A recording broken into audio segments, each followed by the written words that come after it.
Hi, it's April 15th, going into April 16th, 2013. Here is a 6.1 in Guatemala earthquake that happened at 14:11 GMT. Here is a 5.0 in Greece. Here is a 7.0 in Japan and a 7.2. That must have been really scary. This is where they've been having several earthquakes, and I'm going to show you a little video clip from that. Okay, here's the video clip, and the link for this is below.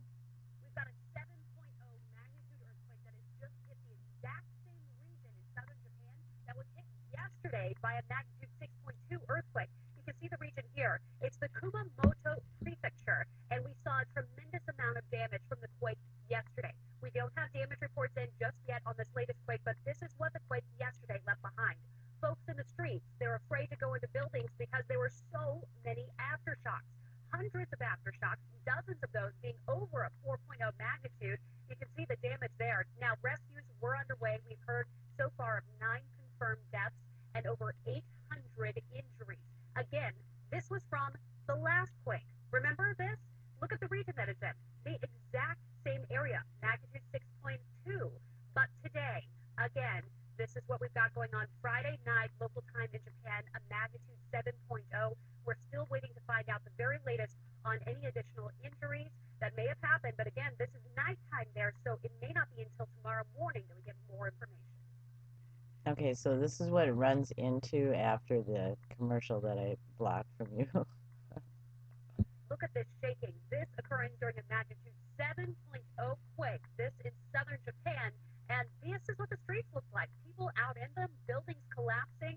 And if all this looks familiar to you, this may look even more familiar. Take a look at the map at where this 7.0 quake occurred in southern Japan.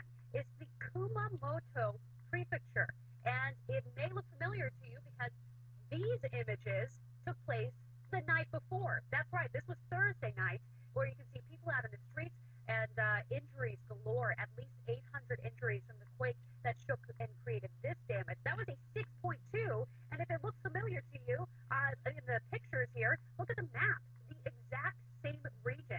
Now, this is actually now being called a foreshock to the 7.0 quake that happened on Friday night into Saturday morning. So whether or not there will be more quakes to come is not really a question, it's a definite. There have been hundreds of aftershocks. Okay, well, I'm going to continue this because this is just a cool Encouraging story. video coming out of Japan this morning after a 6.2 earthquake shook the southern part of the country on Thursday. This is video of an 8-month-old baby girl that was rescued from a collapsed house in the town of Mashiki. The little girl was sleeping on the ground floor of the house when the earthquake struck. It took workers 6 hours to reach her, and miraculously, she was found unharmed. At least 9 people were killed in Japan, and more than 1,000 people taken to the hospital. So this is the Pacific Tsunami Warning Center.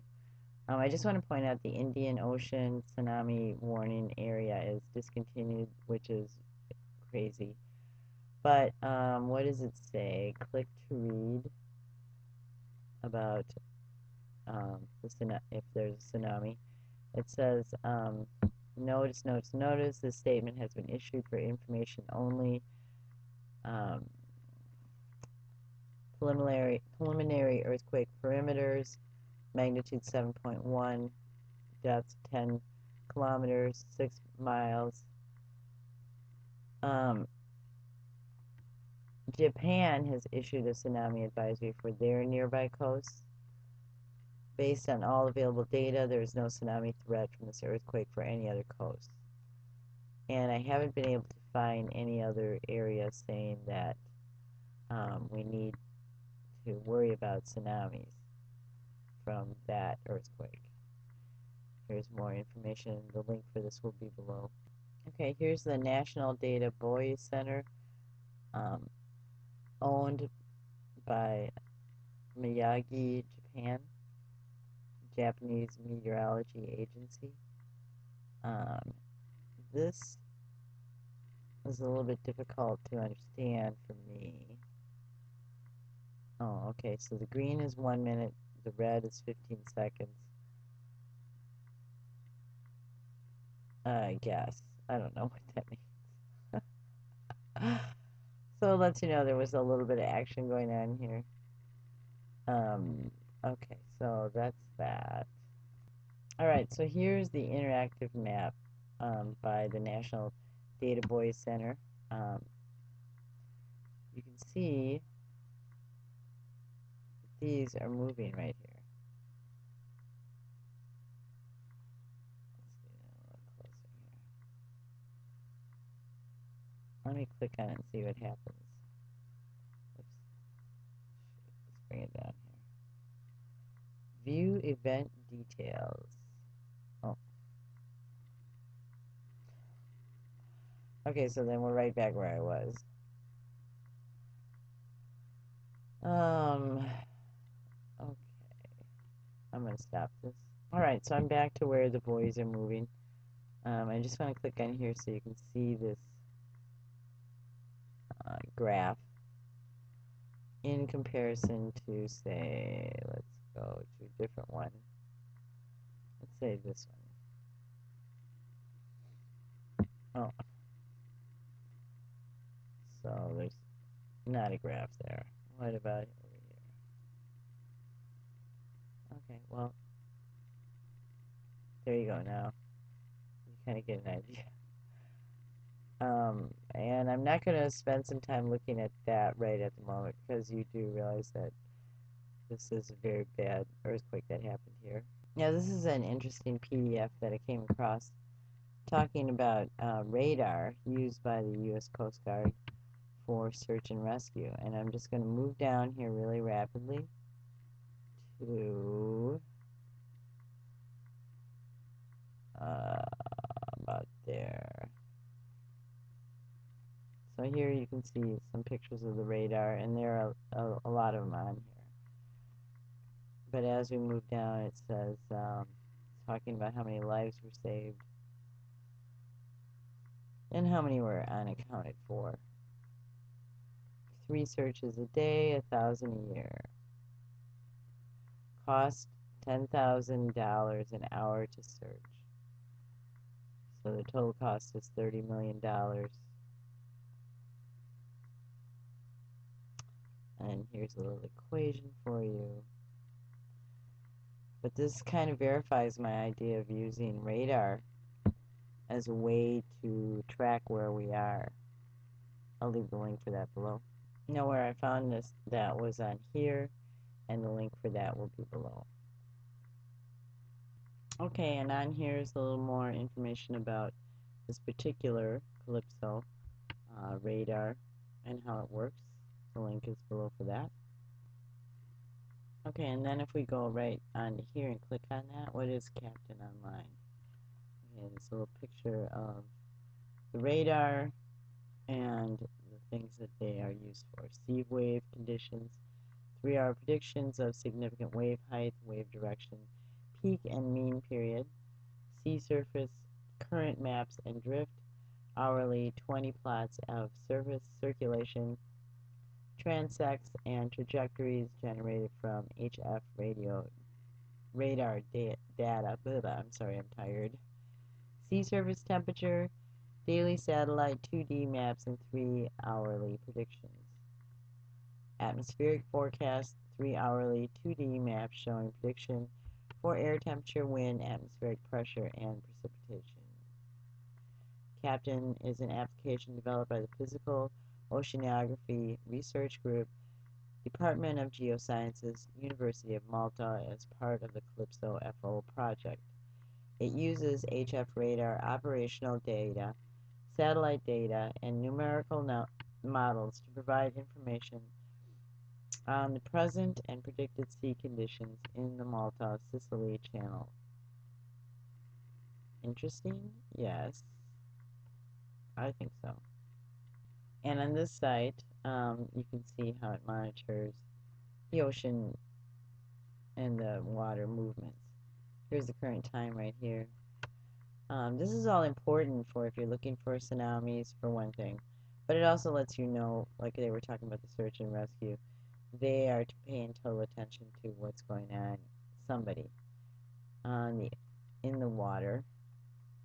Now I saw this move. Let's just move over here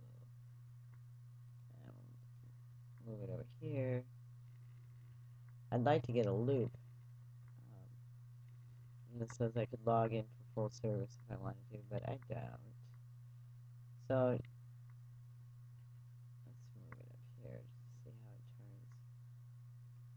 Okay, so this gives you, there's an awful lot of data that's being collected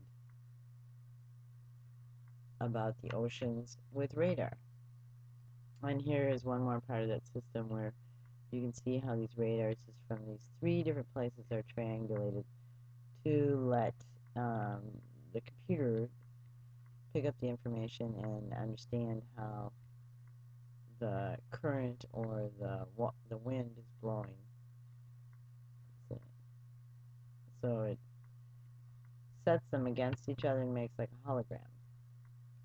And here is the level of ship traffic in the multi-channel, with each one of these colors meaning a specific type of ship. Okay, now this is something that happens to me a lot when I'm looking for information, is that I come across things that I never even knew existed. Excuse me. So this is the USHF Radar National Network Data Management PDF. Let's make it a little bit bigger. I'm going to have the link for this below. This is 44 pages, you can see up here. I'll just move it down a little. Here's the agenda. Daily data acquisition, data flow from sites to centralized processing. And surface current velocity measurements collected by HF radar benefit from aggregation and integrated processing of data from geographical distributed sites. That's from this person at IEE Oceans. The HF radar network strives to provide a scalable solution to near real-time data. Overview. So there's a picture of this. Years of operation, 9 years. Number of files, 7 million. Number of physical sites, 163. And then they just go on to show you how it works and how it functions. The link for this will be below. Here's a picture of what one of these radar things looks like, which would be probably pretty difficult for a lot of people to know that that's actually what it is. Okay. And here they're showing you that they're using solar power to man these sites. So this site is put out by the USGS. We're talking about that 7.0 in Japan. On April 15th, 2016, earthquake north of Kumamoto occurred one day after a series of foreshocks. In contrast to this recent sequela of shallow earthquakes, most seismicity in the Kyushu region is related to the subduction of the Philippine sea plate at depth. Just 13 5-point earthquakes have occurred at shallow depths, within 100 kilometers of the 2016 events. Blah, blah, blah, blah. Okay, so anyway, the link for this will be below. Okay, so this is one of the ways that they identify subsurface conditions. Cone penetration testing. Please read this. I believe that this is one of the things that also could cause earthquakes, just like fracking for oil. Okay, the last thing I want to show you is this telecast map. And I want you to notice, okay, this is the timestamp, but I want you to notice these chunks of black. And, perhaps these are shadows of energy that is injected into the area. I'm grateful for you, and I'm here at your service.